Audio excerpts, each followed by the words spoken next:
शिव जय से मिलने उसके घर आता है। वो दरवाजे की घंटी बजाता है।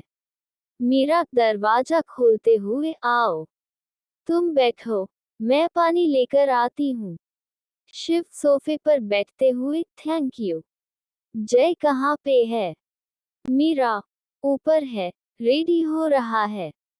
शिव, क्या तुम तैयार होकर बैठी हो और वो अभी तक तैयार हो रहा है? मीरा, हाँ, वो थोड़ा लेट उठा था इसलिए उसे थोड़ा वक्त लग गया। शिव, हाँ, उससे और उम्मीद भी क्या कर सकते हैं। Thank you. मीरा शिव के पास आते हुए, अच्छा शुभ, एक बात बताओ, जब भी आते हो किसी काम से आते हो? कभी कभार ऐसे ही आ जाया करो। शिव, यार, तुम तो जानती हो टाइम ही नहीं मिलता। मीरा, टाइम नहीं मिलता या गर्लफ्रेंड के साथ बिजी रहते हो? शिव, गर्लफ्रेंड, वो भी मेरी। यार तुम्हें अच्छे से मालूम है मेरी कोई गर्लफ्रेंड वर्लफ्रेंड नहीं है, फिर भी तुम ऐसा बोल रही हो। सारा दिन यार काम में निकल जाता है, वक्त का पता ही नहीं चलता। घर से ऑफिस, ऑफिस से घर, यही जिंदगी है मेरी, और तुम्हें तो पता ही है यार पापा का क्या हाल है, उनको भी टाइम देना पड़ता है। मीरा शिव के हाथ पर हाथ रखते हुए, हाँ, वो तो है, लेकिन हमेशा जैसे मिलने आते हो, कभी कभार मुझसे मिलने आ जाए करो। दिन भर बोरियत हो जाती है। मैं भी तो तुम्हारी फ्रेंड हूं ना। इतने में जय तैयार होकर नीचे आने लगता है। जय, अरे, शुभ आ गया तू। शिव, अबे, हमें आए तो जमाने हो गए। एक तुम हो कि तैयार होने का नाम नहीं ले रहे हो। जय, बैठना, चाय पी के निकलते हैं। शिव, अरे, नहीं नहीं भाई, माँ इंतजार कर रही है। इसके बाद शिव दोनों को डिनर के लिए अपने घर लेकर जाता है। डिनर करते समय, यामिनी, कैसा लगा खाना? मीरा, आंटी, बहुत डिलिशियस है। सच बताऊं तो आपके हाथ का खाना खा के मम्मी की याद आ गई। यामिनी, अगर ऐसी बात है तो तुम मेरे पास आ जाया करो। तुम्हें माँ की याद भी नहीं आएगी और मेरा भी मन लगा रहेगा। वैसे भी कभी कभार बोरियत होती है। मीरा, पक्का आ जाऊंगी आंटी। लेकिन अगर बोरियत की बात है तो आप शिव की शादी क्यों नहीं कर देती? यामिनी, ये अगर मेरी सुने तब ना, तुम ही समझाओ इसे। वैसे अगर तुम्हारी नजर में कोई लड़की है तो बताओ, कल ही इसकी शादी करवा देती हूँ। Shiv, no no no, not again, माँ यार तुम हमेशा मेरी शादी के पीछे पड़ जाती हो। शिव, यार मीरा, तुम्हारे पास और कोई टॉपिक नहीं है क्या? मीरा, सही तो कह रही हैं आंटी। तुम्हारी उम्र हो गई है शादी की और आंटी इस घर को जरूरत है ना बहू की। मीरा, और जय, तुम क्यों चुप बैठे हो? समझाओ अपने दोस्त को। जय, अब मैं क्या बोलूं आंटी? हाँ पर एक बात है शिव, शादी से पहले जितने मजे करने हैं कर ले, क्योंकि शादी के बाद तेरी पूरी लाइफ वाइफ की डिमांड पूरी करने में निकल जाएगी। सब लोग हंसने लगते हैं। खाना खाने के बाद जय और शिव दोनों छत पर चले जाते हैं। शिव, जय, यार एक बात बता, तेरी लाइफ में सब कुछ ठीक चल रहा है ना? जय, हाँ यार, ठीक चल रहा है। वो तुझे तो पता है ना, मैं नया बिजनेस शुरू करने वाला था। सब प्लान हो गया, बस थोड़े फंड की जरूरत है। बैंक से बात की है लोन की, पर यार कोई रिस्पॉन्स नहीं दे रहे हैं। समझ नहीं आ रहा क्या करूं। शिव, काश मैं तेरी हेल्प कर सकता जय, पर यार तू तो जानता है पापा का इलाज चल रहा और तू मानेगा नहीं कि हर हफ्ते लाखों का बिल आता है यार। और जब से पापा का एक्सीडेंट हुआ है ना, तब से बिजनेस भी ठप पड़ गया। तुझे सच बताऊं, कभी कभी ना समझ नहीं आता कि मैं क्या करूं। जय, यार इतना टेंशन मत ले। मैं तुझसे पैसे थोड़े ही मांग रहा हूँ, बस बता रहा था तुझे। यार तू मेरी इंस्पिरेशन है। तेरी प्रॉब्लम के आगे मेरी प्रॉब्लम कुछ भी नहीं। तू बस अपने पापा का ध्यान रख, मैं संभाल लूंगा अपना। Shiv, love you bro. सच बताऊं तुझे एक, कभी कभी तो मुझे ऐसा लगता है कि पता नहीं पापा ठीक भी हो पाएंगे या नहीं। जय, ऐसा क्यों बोल रहा है? शिव, नहीं समझ आता मुझे कुछ। बहुत बुरा लगता है। तुझे बता नहीं सकता हूँ यार कितनी तकलीफ में हूँ। पर जब भी तुम दोनों के पास आता हूँ, दिल को बहुत सुकून मिलता है। सारी टेंशन पता नहीं कहाँ चली जाती है। थैंक्स यार, तू नहीं होता ना, पता नहीं मेरा क्या होता। जय, अब दिल छोटा मत कर। चल इधर आ। इसके बाद शिव और जय गले मिलते हैं और एक दूसरे की पीठ थपथपाते हैं। दूसरी तरफ शिव की माँ और मीरा बैठे होते हैं और सामने शिव के पिता लेटे होते हैं। मीरा, कैसे हुआ आंटी ये? यामिनी, बेटा तुम्हारी शादी से कुछ दिन पहले की बात है। इन्हें किसी अर्जेंट काम से नासिक जाना था। टाइम कम होने की वजह से ये खुद ही गाड़ी लेकर निकल गए और फिर वहीं रास्ते में उनका एक्सीडेंट हो गया। मीरा, हिम्मत रखिए आंटी, भगवान ने चाहा ना तो अंकल बहुत जल्द ठीक हो जाएंगे। वैसे आप इनके लिए नस क्यों नहीं रख लेती? यामिनी, तू कैसी बात कर रही हो बेटा?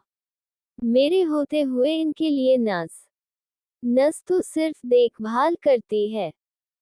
वो अपनापन उससे नहीं मिलेगा जिसकी इन्हें सबसे ज्यादा जरूरत है। वो तो सिर्फ मैं ही दे सकती हूँ, आफ्टर ऑल मैं इनकी बीवी हूँ। इनसे ऐसे मुंह नहीं मोड़ सकती। जय, मीरा, चलो देर हो रही है। मीरा, चलिए आंटी, मैं निकलती हूँ। अरे, रुको बेटा, एक मिनट। हाँ। वो खड़ी होकर अलमारी खोलती हैं और तिजोरी से एक हार निकालती है। वो उस हार को मीरा को देती है। यामिनी, ये तुम्हारे लिए। मीरा, आंटी, इसकी क्या जरूरत थी? यामिनी, तुम पहली बार हमारे घर आई हो, खाली हाथ थोड़े ही ना जाने दूंगी। Meera, thank you. Yamini, welcome. Meera, चलें। अगले दिन मीरा घर पर अकेली होती है। तभी जय शिव से मिलने उसके घर जाता है। शिव, जय। मीरा, जय तो नहीं है बट वो आते ही होगा। मीरा शिव को अंदर आने के लिए कहता है। शिव अंदर जा रहा होता है तभी मीरा दरवाजा बंद कर देती है। तभी वह जानबूझकर गिर जाती है और दर्द का बहाना बनाने लगती है। मीरा, आउच, मेरी कमर में बहुत जोर से चोट लगी है। Shiv, don't worry. मीरा, मुझे प्लीज मेरे कमरे में छोड़ दो, प्लीज। शिव मीरा को गोद में उठाकर ले जाता है। मीरा का मूड पूरी तरह रोमांटिक हो चुका था। शिव नजर बचाते हुए, मैं मेडिसिन ला रहा हूँ। तभी मीरा पीछे से उसका हाथ पकड़ लेती है। शिव, क्या कर रही हो तुम? मीरा उसके होठों पर उंगली रखते हुए उसे चुप रहने को कहती है। तभी शिव का मन भी डोल जाता है और वह भी मीरा का साथ देने लगता है। दोनों की रासलीला शुरू हो जाती है। अगले दिन जय के ऑफिस जाने के बाद मीरा शिव को फोन करती है और उसे मिलने के लिए बुलाती है। शिव कार लेकर उसके घर पहुंचता है। मीरा उसका इंतजार कर रही होती है और तभी शिव कार का दरवाजा खोलते हुए झुकता है। मीरा मुस्कुराते हुए अंदर बैठ जाती है। उसके बाद दोनों बाहर चले जाते हैं।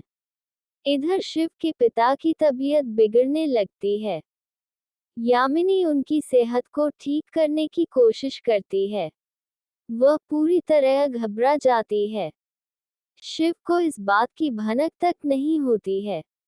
वह तो मीरा के साथ व्यस्त रहता है। एक शाम मीरा अपने बालों को सही कर रही होती है। तभी जय पीछे से उसकी कमर पकड़ता है। मीरा तुरंत पीछे मुड़ती है और अजीब सा बर्ताव करती है। जय को ये सब बहुत अजीब लगता है। अगले दिन शिव मीरा को सोने की चेन गिफ्ट करता है। मीरा उसे अपने हाथों से पहनाने का इशारा करती है। इधर शिव के पिता की मौत हो जाती है। शिव इस बात से पूरी तरह अनजान रहता है। उसकी माँ अकेली बैठी रो रही होती है। शिव मीरा को बाय बोलकर अपने घर के लिए निकलता है। जय शिव और मीरा को एक साथ देख लेता है। उसका गुस्सा अब 7वें आसमान पर होता है। जय गुस्से में मीरा, क्या हुआ? बोलो। जय, शिव यहाँ आया था क्या? मीरा झूठ छिपाते हुए, नहीं तो। जय चिल्लाते हुए, मुझे नहीं लगा तू इतनी गंदी औरत निकलेगी, वरना तुझसे शादी नहीं करता कभी मैं। मीरा, जय, पागल हो गए हो क्या? होश में तो हो। जय, नहीं था होश में, पर अब होश में आ गया हूँ। पिछले 2 दिन से पीछा कर रहा हूँ मैं। तुम लोग का सब देखा है मैंने। कहाँ मूवी देखने जाते हो, कहाँ खाना खाने जाते हो, सब पता है मुझे। और ये चैन किसने दी? जय, शिव ने दी है ना। मुझे नहीं लगता तू इतनी बड़ी धोखेबाज निकलेगी। मीरा, धोखा तुमने मुझे दिया है जय, मैंने नहीं। तुमने मुझे शादी से पहले क्यों नहीं बताया कि तुम अमीर नहीं हो, एक मामूली सी नौकरी करने वाले आम आदमी हो। तुमने मुझे शिव की चीजों का अपनी चीज बताकर तुमने एहसास दिलाया कि तुम अमीर हो। तुमने ये मुझे एहसास दिलाया कि तुम मुझे रानी बनाकर रखोगे। तुमने वादे किए थे कि तुम मेरी हर एक ख्वाहिश पूरी करोगे, और बदले में मुझे क्या मिला? ये गरीबी, मामूली सी जिंदगी। अगर मुझे पता होता ना कि तुम इतने गरीब हो, मैं तुमसे कभी शादी नहीं करती। जय, अरे, तो छोड़ देती ना मुझे, नहीं रहती मेरे साथ। ये सब करने की क्या जरूरत थी? सिर्फ पैसे दिखता है क्या? मेरे प्यार की कोई वैल्यू नहीं है। अरे प्यार तो सच्चा है ना मेरा। मीरा, प्यार मैं भी करती हूँ तुमसे। जय, दूर रहो पहले, दूर रह के बात करो मुझसे। मीरा, जय, मैं तुमसे बहुत प्यार करती हूँ। आज भी करती हूँ और हमेशा करती रहूंगी। प्लीज अंडरस्टैंड जय। मैं शिव के साथ सिर्फ और सिर्फ उसके पैसों के लिए हूँ, क्योंकि वो मेरी हर एक ख्वाहिश पूरी करता है। तुमने मुझसे कहा था ना, इधर देखो, तुमने मुझसे क्या कहा था कि जिस दिन तुम्हारा बिजनेस स्टार्ट हो जाएगा, तुम मेरी हर एक ख्वाहिश पूरी करोगे। कहा था ना। जिस दिन ऐसा होगा ना जाए, मैं खुशी खुशी शिव को अपनी जिंदगी से पूरी तरीके से निकाल दूंगी। जय, पैसा चाहिए तुम्हें? ठीक है, अब मैं तुम्हें अमीर बन के दिखाऊंगा, चाहे मुझे कुछ भी करना पड़े।